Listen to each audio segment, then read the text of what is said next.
आप सभी को मालूम है कि आने वाली 18 अगस्त को पुरानी अनाज मंडी जींद में एक बदलाव रैली का आयोजन किया गया है, जिसके मुख्य अतिथि रणदीप सिंह सुरजेवाला जी, जो हमारे भारतीय राष्ट्रीय कांग्रेस के महासचिव हैं और राज्यसभा सांसद हैं, कर्नाटक के प्रभारी हैं, उन्होंने उसमें आना है। और उसको रैली को देखते हुए जैसा कि हमारी कांग्रेस पार्टी ने ये ख्याल किया कि जींद का पिछड़ापन होने का क्या कारण है और उसको दूर कैसे किया जाए, उन सभी बातों को देखते हुए कांग्रेस पार्टी ने ये एक विचार किया कि वहाँ हमारे एक नहीं दो महासचिव रणदीप सिंह सुरजेवाला जी और कुमारी शैलजा जी वहाँ जाएं और उनके साथ हरियाणा प्रदेश के 2 कार्यकारी अध्यक्ष आएंगे और मौजूदा एमएलए और एक्स एमएलए भी उसके अंदर शरीक करेंगे और बहुत भारी संख्या में वहाँ लोग पहुँचेंगे, क्योंकि जिस प्रकार से मैंने उसका प्रचार प्रसार गांव के अंदर किया तो एक भारी उत्साह लोगों के अंदर मिला, चाहे वो शहर हो चाहे गांव का क्षेत्र हो, क्योंकि जींद की जनता इस मौजूदा भारतीय जनता पार्टी की सरकार से बहुत दुखी है। हर वर्ग परेशान है, चाहे वो किसान हो, मजदूर हो, व्यापारी हो, कर्मचारी हो, क्योंकि किसानों के साथ आप सभी को मालूम है किस प्रकार से जातियाँ 2.5 और 3 काले कानून लाने का काम किया। उनका विरोध 750 किसानों की साझत दे करके किसानों ने करना पड़ा और वो काले कानून वापस लेने पड़े। इसी प्रकार से हमारा व्यापारी भाई बहुत जीएसटी वगैरह की मार से बहुत दुखी है। इसके साथ साथ ही क्योंकि हरियाणा प्रदेश के अंदर कोई कानून नाम की चीज़ नहीं रही, फिरौती और महंगाई, अपहरण जैसे हालातों से, बदमाशों से डर के साए में जी रहा है। उन सब बातों को देखते हुए जिस प्रकार हमारे बेरोजगारी है जींद के अंदर, जवानों के लिए कोई उद्योग धंधे नहीं लगाए और उस बहुत बेरोजगारी को देखते हुए हमारे जींद जिला के बहुत से जो नौजवान दूसरे देशों में पलायन करने के लिए मजबूर हैं। इन सब मजबूरियों को देखते हुए और हमारे रहने के लिए, पीने के लिए पानी नहीं है, रहने के लिए मकान नहीं है, सड़कें टूटी हुई हैं, सीवर की व्यवस्था खराब है, तो जींद की इस पिछड़ेपन को और बदहाली को देखते हुए मौजूदा जो सरकार है जिसने इसके कोई काम करने का काम नहीं किया, केवल घोषणाएं की और उसको जींद को लूटने का जो काम किया है वो सब पोल खोलने के लिए, एक हुंकार बढ़ने के लिए और जींद से जिस प्रकार जींद का इतिहास है बदलाव क्या करने का सरकारों का, वो एक बदलाव की रैली के रूप में हुंकार भरने का काम यहाँ से हमारे 2 भारतीय राष्ट्रीय महासचिव करेंगे।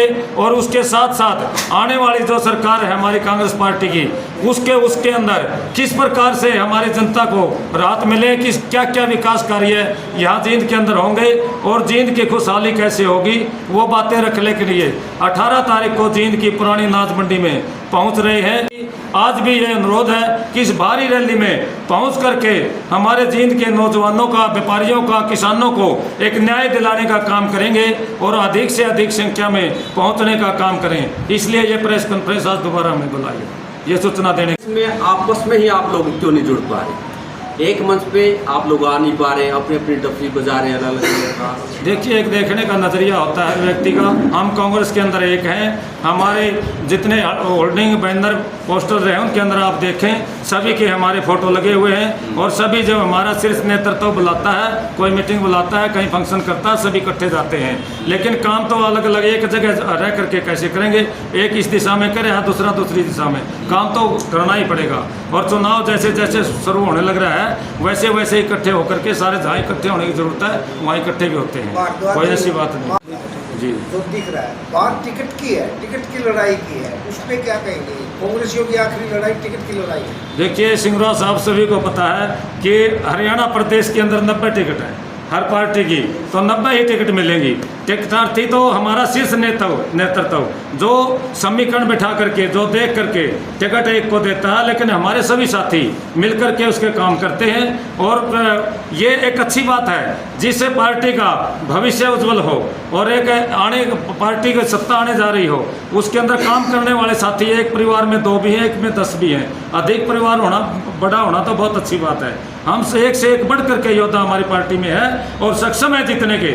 लेकिन फिर एक पार्टी तो एक ही मिलेगी, सभी साथी जितने लायक हैं, लेकिन जिसका जो अधिकार बनेगा शीर्ष नेतृत्व देखेगा, आप उसको टिकट देगा। खुद को कहाँ खड़ा मानते हैं, जींद में आप खड़ा मानते हैं, और क्या कुछ मैसेज है? देखिए, ये सच्ची बात, आपने बिल्कुल वाजिब सवाल पूछा कि मेरी दावेदारी के लिए आपने उस प्रश्न किया। मैं 40 साल पुराना कांग्रेसी हूँ। मैं भिन्न भिन्न पदों पर, कांग्रेस पार्टी ने जो मेरी जिम्मेवारी लगाई, मेरे को कांग्रेस सेवा दल के जिला अध्यक्ष की जिम्मेवारी दी और उसको मैंने बखूबी से निभाया। उसके बाद मुझे कार्यकारी प्रधान की भी जिम्मेवारी दी पार्टी ने, वो भी बखूबी से निभाया। और मैंने जो हमारे AICC की तरफ से मेरे को प्रभारी बना करके झारखंड तक भेजा, जमशेदपुर तक, वहाँ भी मैंने जाके काम किया और मेरे को हिमाचल में भेजने का काम किया। और मेरे साथी और मैं मिलकर के अब पिछले लंबे समय से मौजूदा भारतीय जनता पार्टी की जन विरोधी नीतियों के खिलाफ इनकी पोल खोलने का काम, जन जन तक जाने का काम करते हैं, चाहे वो डोर टू डोर की बात हो और चाहे दूसरी बातें हों। इसलिए मेरा भी अधिकार इस तरह बनता है कि मेरे को पार्टी ने यदि चुनाव लड़ाया तो मैं इस हल्के की सेवा करने के लिए तत्पर तैयार हूँ। जींद हल्का का बेटा हूँ, जींद हल्का का भाई हूँ, और मेरे अंदर एक चीज़ है, एक पीड़ा है कि मैं काम करूं, क्योंकि मैं नीचे ग्राउंड लेवल से धरातल से उठ करके आया हूं, मेहनत की है और अपनी जगह बनाई है, पार्टी की सेवा की है। और मैं चाहता हूं कि हर वर्ग का मुझे दुख का पता है, किस प्रकार से व्यापारी दुखी है, किस प्रकार से किसान दुखी है। मैं किसान भी हूं, व्यापारी भी हूं मैं, और इसलिए मुझे सबका पता है। और मजदूर भी हूं, मजदूरों के साथ रहते हैं और हमेशा उनके बीच में रहने का काम करते हैं। इसलिए मुझे हर वर्ग का पता है और उसका सेवा करना चाहता हूँ।